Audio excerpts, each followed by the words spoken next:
আসসালামু আলাইকুম। আমাদের এবারের গন্তব্য মেঘের রাজ্য মিরিঞ্জা ভ্যালিতে। আমরা মিরিঞ্জা ভ্যালি যাওয়ার আগে ১ম এই আমাদের কর্ণফুলী নদী পার হতে হয়েছিল। আমরা ব্রিজ যোগে গেছি। নতুন ব্রিজ পার হয়ে আমরা ওই দূরে যে জাহাজগুলো দেখতে, দেখতে আমরা কর্ণফুলী ব্রিজ পার হয়েছি। কর্ণফুলী ব্রিজ পার হওয়ার পরে আমরা ধরেছি কক্সবাজারের রাস্তা। কারণ আপনাকে মিরিঞ্জা ভ্যালি যেতে হলে অবশ্যই কক্সবাজারের চকরিয়া উপজেলায় যেতে হবে। সেখান থেকে গাড়ি পরিবর্তন করে যেতে হবে হাসিরদিঘি বাজার। তো আমরা এখন কক্সবাজার অ্যা অ্যা প্রবেশ করব কিছুক্ষণের মধ্যে। আমরা কক্সবাজার চট্টগ্রামের শেষ প্রান্তে চলে আসছি। এই চট্টগ্রাম পার হলে আমরা কিন্তু কক্সবাজারে ঢুকে যাব। এখানে একটা বড় সাইনবোর্ড দেওয়া আছে, অর্থাৎ একটা গেট করা আছে। আমরা গেট পার হলেই কক্সবাজারের ভেতরে চলে যাব। অলরেডি আমরা গেট পার হয়ে গেলাম, অর্থাৎ আমরা এখন কক্সবাজারে। আমরা কক্সবাজার থেকে চকরিয়া আসলাম।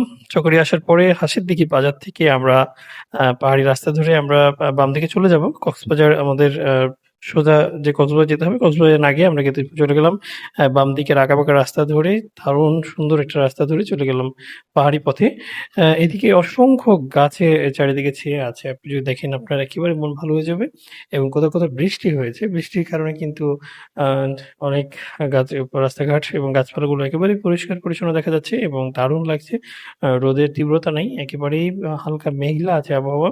তো এই আবহাওয়ায় কিন্তু ভ্রমণ করতে খুব দারুণ লাগে। আমরা কিন্তু সেই পরিবেশেই আমরা রওনা হয়েছি। আলহামদুলিল্লাহ আমাদের খুব ভালো হয়েছে যে আজকে খুব বেশি রোদ নেই। তবে রোদ হলেও ভয় নাই। কারণ হচ্ছে বান্দরবানে খুব বেশি গরম পড়ে না। এই গাছের ছায়ায় আপনাকে রোদ পড়তেই দিবে না এবং রোদের গরমের তীব্রতা আ আ আপনার গায়ে লাগতেই দিবে না এই বান্দরবানের এই গাছগুলো। তো আমরা অলরেডি বান্দরবানের ভেতরে।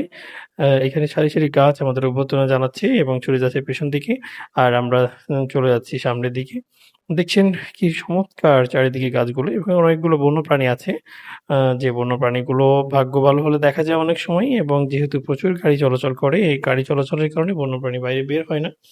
আ শুনেছি রাস্তা যখন নতুন ছিল সে সময় কিন্তু প্রচুর বন্য জীবজন্তু দেখা যেত। এখন যেহেতু গাড়ি প্রচুর বেড়ে গেছে, সেই কারণে এখন আর আগের মতো দেখা যায় না। তবে ভাগ্য ভালো হলে আপনি দেখা পেতে পারেন।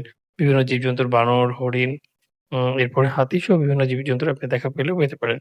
তো আমরা যাচ্ছি, খুবই চমৎকার লাগছে। সকালে আমরা রওনা দিয়েছিলাম। অলরেডি দুপুর হতে যাচ্ছে। দুপুর আশা করছি আর বেশিক্ষণ লাগবে না। তো আমরা সারি, সারি গাছ এবং দারুণ পরিবেশ, নানা প্রজাতির গাছ আমরা দেখতে, দেখতে পৌঁছে যাচ্ছি। মিরিঞ্জা ভ্যালির কাছাকাছি আমরা সম্ভবত চলে আসছি। দেখছেন কি অসাধারণ লাগছে। চারিদিকে নানান জাতের নাম না জানা গাছ এবং বন, সাথে বন্যপ্রাণী। এই বনগুলো এতটাই গাছে পরিপূর্ণ যে আপনি অনেক সময় পাহাড়ে দেখতেই পাবেন না। দূরের পাহাড়গুলো আপনার চোখে পড়বে না। কারণ এই গাছগুলো এতটাই ঘন। এই যে দেখা যাচ্ছে দূরের পাহাড়গুলো, এখানে গাছপালা কম, এজন্য দেখা যাচ্ছে, নাহলে দেখা যেত না। আমরা যতদূর চোখ যাই শুধু পাহাড় আর পাহাড়। আর মাঝে, মাঝে যখন বন আসছে তখন শুধু বন আর বন ছাড়া অন্য কিছুই চোখে পড়ছে না। তো আমরা এই দারুণ দৃশ্য উপভোগ করতে, করতে চলে যাচ্ছি। এটা সম্ভবত রাবার বাগান হবে। চারিদিকে গাছগুলো খুবই সুন্দর এবং ফাঁকা, ফাঁকা। সাধারণত বন জঙ্গলের গাছ এরকম হয় না। উম আমরা এখন বেশ খাড়া পাহাড় বেয়ে নিচের দিকে নামছি। দেখছেন আমরা মা পর্যায়ক্রমে নিচের দিকে নামতেই আছি কিছুক্ষণ থেকে। আপনারা হয়তো ভিডিওতে অত ভালো বোঝা যাচ্ছে না, বাট আপনারা যখন যাবেন তখন বুঝতে পারবেন পাহাড়গুলো কি পরিমাণ খাড়া। যখন উঠছি তখন উঠেই চলেছে, আবার যখন নেমে যাচ্ছে তখন নামতেই আছে। এই দৃশ্যগুলো বেশ ভালো লাগলো। আর পাহাড়ি অনেক শাকসবজি যেহেতু জন্মে, এগুলো নিয়ে বিভিন্ন ধরনের গাড়িগুলো পরিবহন করে নিয়ে যাচ্ছে। আর এখানে অনেক ধরনের টুরিস্টরা আসছেন। কেউ বাইক যোগে, কেউ গাড়ি যোগে, কেউ বাস যোগে। তো আমরা যাচ্ছি বাস যোগে। যেহেতু আমাদের উম এটা আমরা যেহেতু সংখ্যায় কম, সেজন্য আমরা বাসেই যাচ্ছি। উম, পুরো গাড়ি ভাড়া করলে আপনাদের জন্য সুবিধা হতো আপনার টাইম মেইনটেইন করার জন্যে। বেশ ভালো অপশন হচ্ছে কোনো চাঁদের গাড়িতে ভাড়া করা। আপনি কক্সবাজার থেকে সরাসরি কিন্তু চাইলে চাঁদের গাড়ি ভাড়া করে আসতে পারেন এবং এই এলাকায় ঢোকার পরে আ যে লোকগুলো দেখছি প্রায় সকলেই সকল জনশক্তি কিন্তু এখানে উপজাতি। আ উপজাতিরাই এখানে বেশি। এখানে বেশি বলতে উপজাতিদেরই মেইনলি চোখে পড়ছে। অন্যদের চোখে পড়ছে না। বাঙালিদের খুবই কম দেখা যাচ্ছে। আমরা অলরেডি মিরিঞ্জা ভ্যালির কাছাকাছি চলে আসছি। দেখছেন চারিদিক কতটা সুন্দর, একদম পাহাড়ের গায়ে, গায়ে ছোট, ছোট বাড়িঘর এবং এর মধ্যে দিয়েই কিন্তু আমাদের গাড়ি ছুটে চলছে।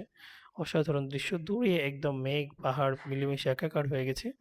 আমরা সেখানে যাবো। আমাদের গাড়ি মিরিঞ্জা ভ্যালির পাশে নামিয়ে দিবে। আমরা পরবর্তীতে আবারও বিস্তারিত জানিয়ে দিচ্ছি।